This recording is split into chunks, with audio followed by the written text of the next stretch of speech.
द्रव्य संग्रह में जहाँ 9 अधिकार वाली गाथा में जीवो उपभोग मवो अमुत्तिकता सदेह परिमाण भूता संसारत्थो सिद्धो सो विश्व सो गई।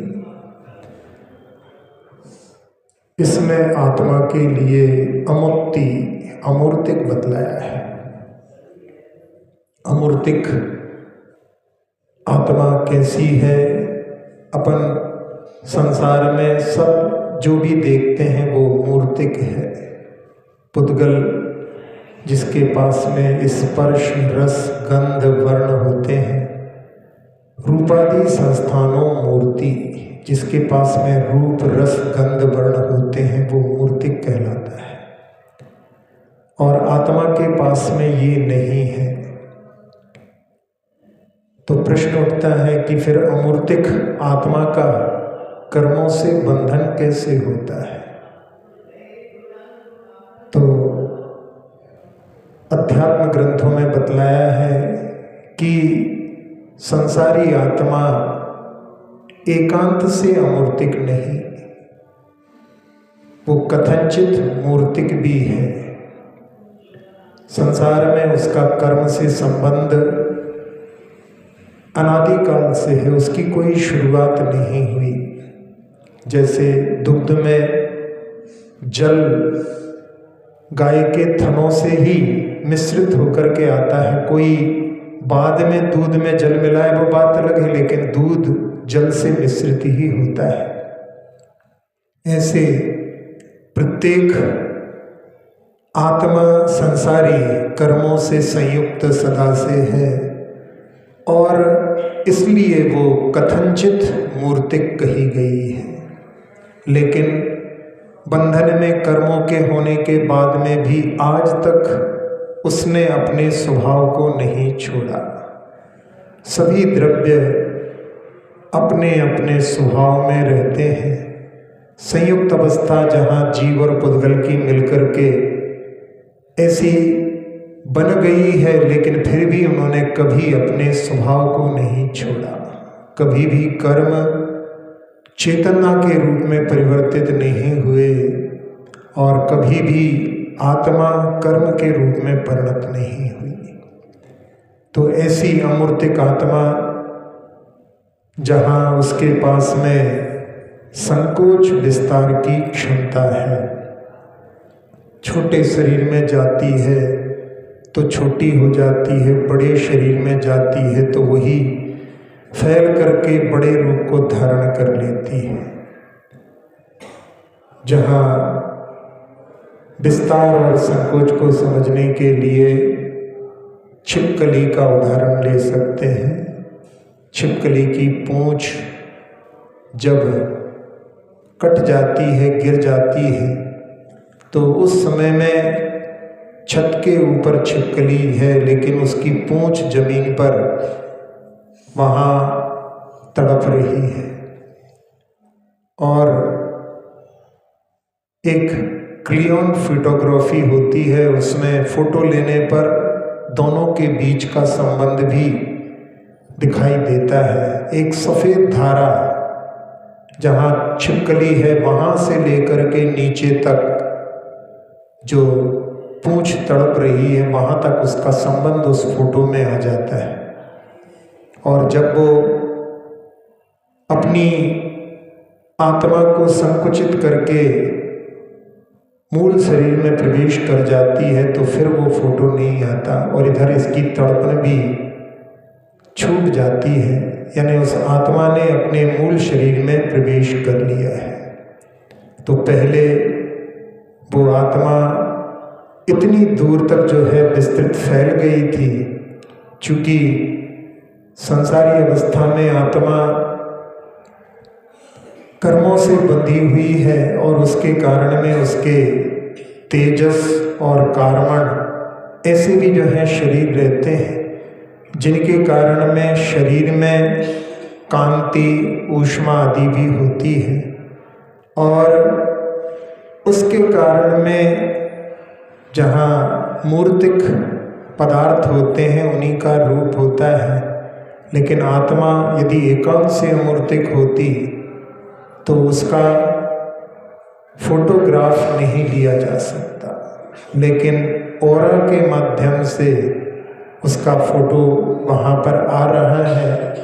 ये बतलाता है कि आत्मा संसारी अवस्था में कथनचित मूर्तिक है। कर्मों के बंधन के कारण उसने मूर्तिक स्वरूप को ग्रहण किया है। तो ऐसी आत्मा स्वभाव से अमूर्तिक है, लेकिन जहाँ संसारी अवस्था में कथनचित मूर्तिक पने को प्राप्त होने के बाद में भी सर्वथा मूर्तिक नहीं हुई।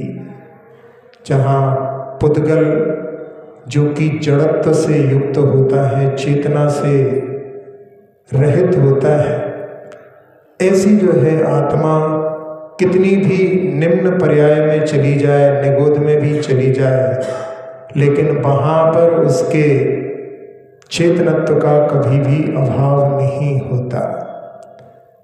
तो ऐसे अपने आत्मा के अपन अमूर्तिक स्वभाव को चिंतन करके कि ये अपनी आत्मा अपने शरीर में जैसी भगवान की मूर्ति है, आकार उसका वैसा ही है, लेकिन वो आकार आत्मा का मूर्तिक रूप में नहीं।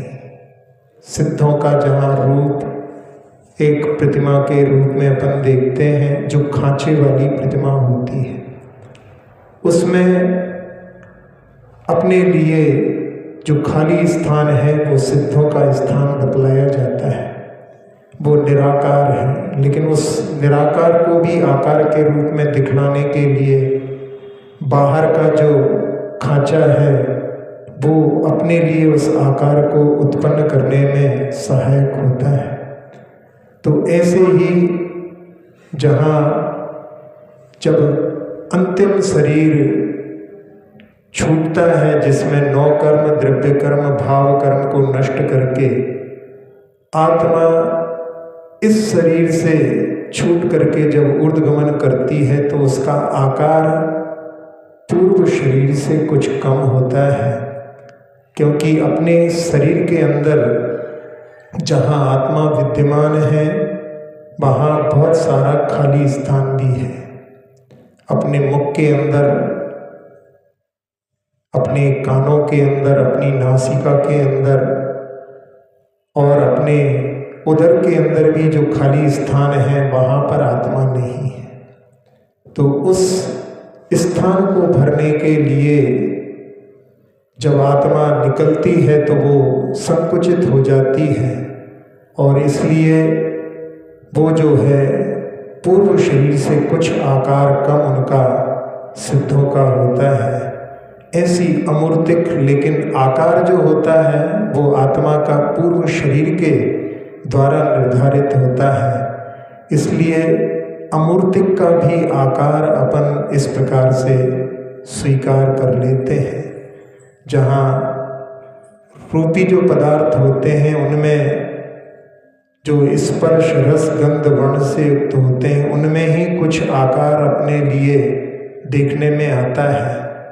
लेकिन इस संसार में अमूर्तिक द्रव्य और भी हैं, जहाँ धर्म द्रव्य भी अमूर्तिक है, अधर्म द्रव्य भी अमूर्तिक है, जहाँ काल द्रव्य भी अमूर्तिक है और आकाश भी अमूर्तिक है और जीव स्वभाव से अमूर्तिक है। ऐसे 5 द्रव्य अमूर्तिक हैं, केवल पुद्गल मूर्तिक है। तो ये अपने लिए दिखाई नहीं देते, लेकिन जिनेंद्र भगवान की वाणी के माध्यम से अपन इनके स्वरूप को, जहाँ धर्म द्रव्य है वो पूरे लोकाकाश में व्याप्त है, अधर्म द्रव्य भी पूरे लोकाकाश में व्याप्त है, काल द्रव्य भी पूरे लोकाकाश में एक एक प्रदेश पर कालाणु जो कि परमाणु के समान सब जीवों को परिवर्तन करने में सहायक होता है, ये भी अमूर्तिक है और आकाश स्वयं अमूर्तिक है। तो ऐसे ही अपनी आत्मा भी अमूर्तिक है। अपन जहाँ बैठे हुए हैं, वहाँ पर एक ही जगह पर 6 द्रव्य हैं। ये शरीर पौद्गलिक है, ये मूर्तिक है, इसी में अपनी आत्मा मूर्तिक है, और यहीं पर धर्म द्रव्य भी है, अधर्म द्रव्य भी है, एक एक प्रदेश पर कालाणु भी है और आकाश के प्रदेश भी हैं। सब एक जगह पर होने के बाद में भी अपने अपने स्वभाव को नहीं छोड़ते। ऐसे ही आत्मा भी अपने अमूर्तिक स्वभाव को इस शरीर के साथ में अनादिकाल से रहने के बाद में अपने स्वभाव को ना छोड़ करके अमूर्तिक पने को कभी भी नहीं छोड़ती। उस अमूर्तिक द्रव्य के ऊपर विश्वास जिनेंद्र भगवान की वाणी के द्वारा जो करते हैं वो ही समीचीन श्रद्धा को प्राप्त कर सकते हैं, और समीचीन श्रद्धा के माध्यम से ही आगे बढ़ कर के जिन्होंने सिद्धत्व को प्राप्त किया, ऐसे अनंतानंद सिद्ध परमेष्ठियों की ऊर्जा का आह्वान करने के लिए पुनः एक बार उनका नाद करते हैं।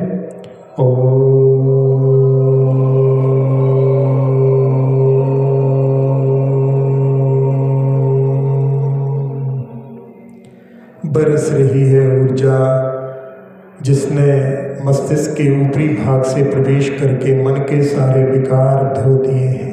नेत्र, नासिका, मुख, कर्ण, कंठ, फेफड़े, हृदय, छोटी आंत, बड़ी आंत, किडनी, लीवर आदि सभी अंतरंग अवयव, मेरुदंड, पीठ, कमर, कंधे, दोनों हाथ, दोनों पैर, पूरे शरीर को, पूरे शरीर की त्वचा को, पूरे शरीर के रक्त को निर्विकार, निरामय, निरोगी बना दिया है। सबको इस ऊर्जा का लाभ मिले इस भावना से। सुखी रहे सब जीव जगत के, कोई कभी न घबरावे। सुखी रहे सब जीव जगत के, कोई कभी न घबरावे।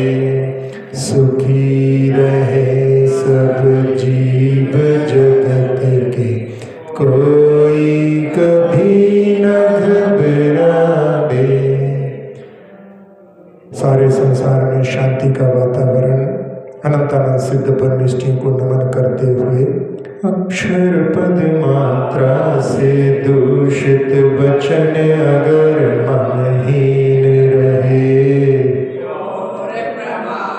कषाय के वश में सम्यक अर्थ विलीन किए। जिन वाणी माता मेरी सब त्रुटियों को क्षमा करें, दे आशीष शीघ्र हम सबको केवल लब्धि रमा मिले।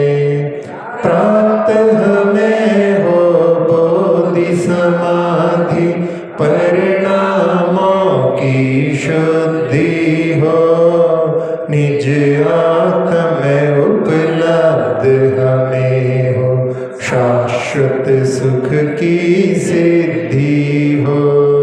चिंतित वस्तु दात्री माता, चिंतामणि उपमा भाती।